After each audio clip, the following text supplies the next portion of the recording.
Welcome to Uruvada. Eenadu group సంస్థల అధినేత రామోజీరావు అనారోగ్యంతో కన్నుమూశారు. రామోజీరావు మృతిపై సినీ రాజకీయ ప్రముఖులు సంతాపం ప్రకటించారు. రామోజీ ఫిల్మ్ సిటీలోని ఆయన నివాసానికి వెళ్లి పార్థివ దేహానికి నివాళులర్పించారు. రామోజీరావు పార్థివ దేహానికి పూలమాలలు వేసి నివాళులర్పించారు చంద్రబాబు దంపతులు. రామోజీరావు వ్యక్తి కాదు, ఒక వ్యవస్థ అన్నారు చంద్రబాబు. ఎప్పుడు ప్రజల పక్షాన నిలిచారన్నారు. రామోజీరావు మృతిని జీర్ణించుకోలేకపోతున్నానన్నారు చంద్రబాబు. రామోజీరావు భౌతిక కాయానికి నివాళులర్పించారు చిరంజీవి. ఒక గొప్ప వ్యక్తిని కోల్పోయామన్నారు. ప్రజారాజ్యం పార్టీ పెట్టినప్పుడు రామోజీరావు సలహాలు తీసుకున్నానన్నారు. రామోజీరావు మృతిపై సీఎం రేవంత్ రెడ్డి దిగ్భ్రాంతి వ్యక్తం చేశారు. రామోజీరావు మరణం తెలుగు మీడియా రంగానికి తీరని లోటంటూ ఉద్వేగంతో ట్వీట్ చేశారు. అక్షర వీరుడు రామోజీరావు ఆత్మకు శాంతి కలగాలని కోరుతూ కుటుంబ సభ్యులకు సానుభూతి తెలిపారు.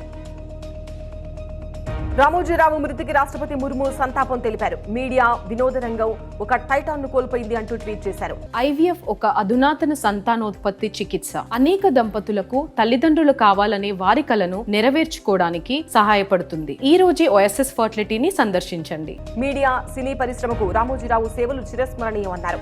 రామోజీరావు కుటుంబ సభ్యులకు ప్రగాఢ సానుభూతి తెలిపారు ముర్ము. రామోజీరావు అస్తమయంపై ప్రధాని మోదీ, టీడీపీ అధినేత చంద్రబాబు, జనసేన చీఫ్ పవన్ ప్రగాఢ సానుభూతి ప్రకటించారు.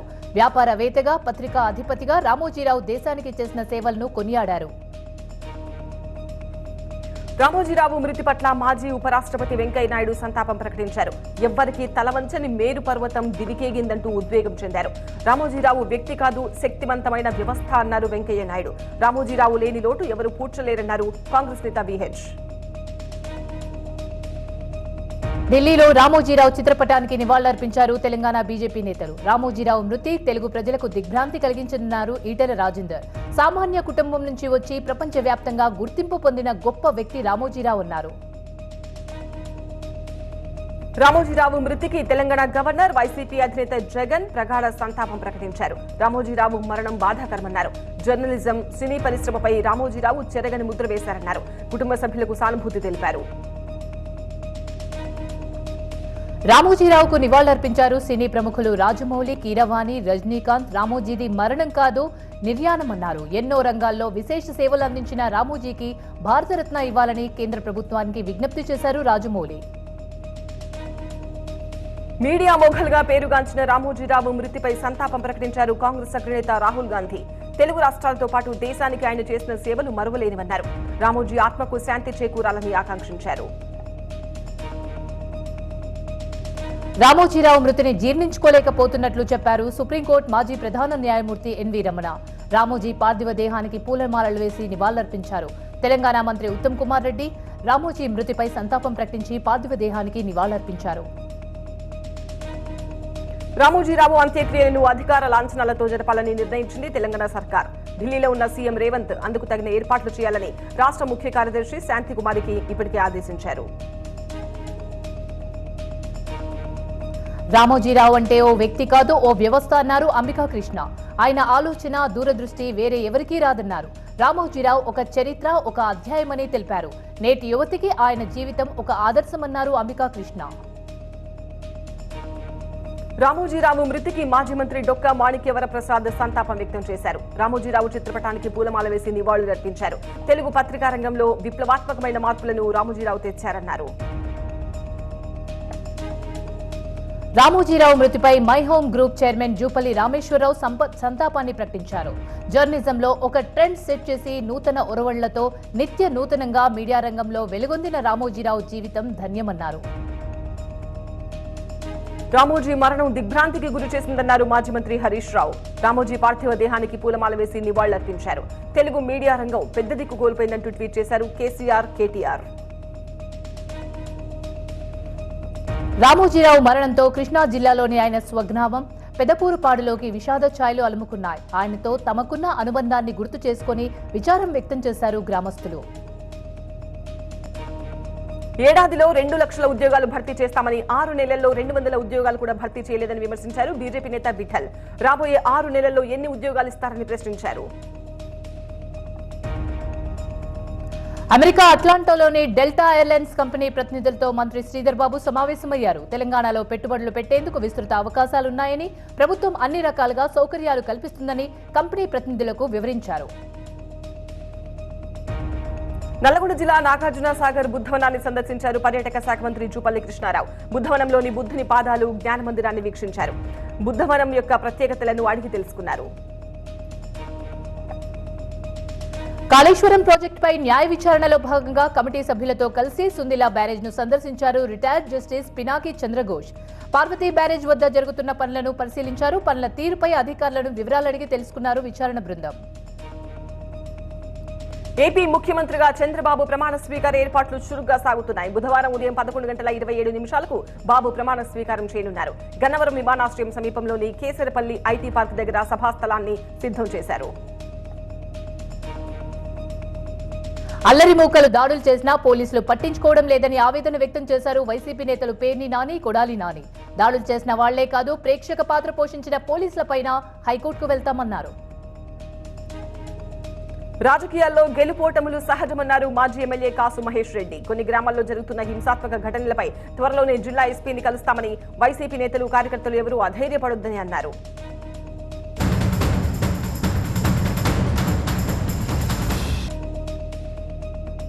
రాజమండ్రిలో తన ఓటమి ఆశ్చర్యాన్ని కలిగించిందన్నారు మాజీ ఎంపీ మార్గాని భరత్. ఇంతకు ముందెన్నడూ లేని అభివృద్ధి చేసి చూపించామని చెప్పారు. అయితే ప్రజలు ఇంకేం ఆశించారో అర్థం కావడం లేదన్నారు. వైసీపీకి కంచుకోట లాంటి ప్రాంతాల్లోనూ టీడీపీ గెలవడం అనుమానాలు కలిగిస్తుందన్నారు భరత్. ఏపీలో కొత్త సర్కార్ ప్రమాణ స్వీకార వేళ సిఐడి చీఫ్ సంజయ్ ను బదిలీ చేసిన ప్రభుత్వం డీజీపీ కార్యాలయంలో రిపోర్ట్ చేయాలని సూచించింది. Vigilance and enforcement IG Kolli రఘురామిరెడ్డిని బదిలీ చేసి జీఐడీలో రిపోర్ట్ చేయాలని ఆదేశించింది. ఏపీ బీవరేజెస్ కార్పొరేషన్ మాజీ ఎండీపై సిఐడి అధికారులు పోలీసులు కేసు నమోదు చేశారు. ప్రభుత్వం మారడంతో ఫైల్స్ తరలిస్తున్నారంటూ శివకృష్ణ అనే వ్యక్తి ఇచ్చిన ఫిర్యాదుతో ఆయనపై కేసు నమోదు చేసి దర్యాప్తు స్టార్ట్ చేశారు. ఆసిఫాబాద్ జిల్లా అంకుషాపూర్లో ఉద్రిక్తత చోటు చేసుకుంది. ఫారెస్ట్ పరిధిలోని భూములను ఖాళీ చేయాలని అధికారులను ఆదేశించడంతో పోడు రైతులు వాగ్వాదానికి దిగారు. ప్రాణాలు పోయినా పోడు భూములను వదులుకోము అని తేల్చి చెప్పారు. మేడ్చల్ జిల్లా కొలంపల్లి మున్సిపాలిటీ పరిధిలోని అక్రమ కట్టడాలను రెవెన్యూ అధికారులతో కలిసి కూల్చివేశారు మున్సిపల్ సిబ్బంది. తూమార్ చెరువుపై అక్రమంగా వెలిసిన నిర్మాణాలను తొలగించారు. సిద్దిపేట జిల్లా మర్రికుంట సమీపంలో అతి వేగంతో అదుపు తప్పి డివైడర్ ఢీకొట్టింది ఒక కంటైనర్. దాంట్లో ఉన్న 40 టన్నుల రేషన్ బియ్యం బయటపడింది. కేఎల్ యూనివర్సిటీ ఆధ్వర్యంలో టీవీ9 కేబీ ఎడ్యుకేషనల్ సమిట్ విజయవాడలో ప్రారంభమైంది. విజయవాడ ఎంపీ రోడ్లోని ఎస్ఎస్ కన్వెన్షన్ లో జరుగుతున్న సమిట్ కు KL university VC Parthasarathi Varma హాజరయ్యారు. సమిట్ లో 50కి పైగా కాలేజీలు స్టాల్స్ ఏర్పాటు చేశారు. హైదరాబాద్ లో పలు చోట్ల వర్షం కురిసింది. కొద్దిపాటి వర్షానికి RTC cross road steel bridge కింద మొత్తం జలమయమైపోయింది. ట్రాఫిక్ కు ఇబ్బంది తలెత్తడంతో జీహెచ్ఎంసీ సిబ్బంది రంగంలోకి దిగారు. తెలుగు రాష్ట్రాల్లో నైరుతి రుతుపవనాలు విస్తరిస్తున్న ఏపీ, తెలంగాణలో పలు చోట్ల వర్షాలు కురుస్తున్నాయి. 3 రోజుల పాటు ఓ మోస్తరు నుంచి భారీ వర్షాలు కురిసే అవకాశం ఉందని వాతావరణ శాఖ అంచనా వేసింది. రేపు మూడోసారి ప్రధానిగా నరేంద్ర మోదీ ప్రమాణ స్వీకారం చేయనున్నారు. ఈ కార్యక్రమంలో పాల్గొనేందుకు వివిధ దేశాధినేతలు తరలి వస్తున్నారు. బంగ్లాదేశ్ ప్రధాని షేక్ హసీనా ప్రత్యేక విమానంలో ఢిల్లీకి చేరుకున్నారు. ఢిల్లీ ఎయిర్పోర్ట్ లో ఆమెకు బంగ్లా సంప్రదాయ నృత్యాలు, వాయిద్యాలతో స్వాగతం పలికారు అధికారులు.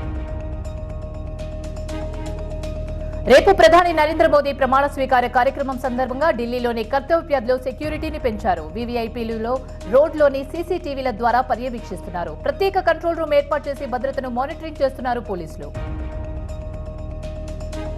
ఢిల్లీలోని అశోక హోటల్లో జరిగిన సిడబ్ల్యూసీ మీటింగ్ లో రాహుల్ గాంధీని లోక్సభలో విపక్ష నేతగా ఎన్నుకోవాలని ఏకగ్రీవ తీర్మానం చేశారు.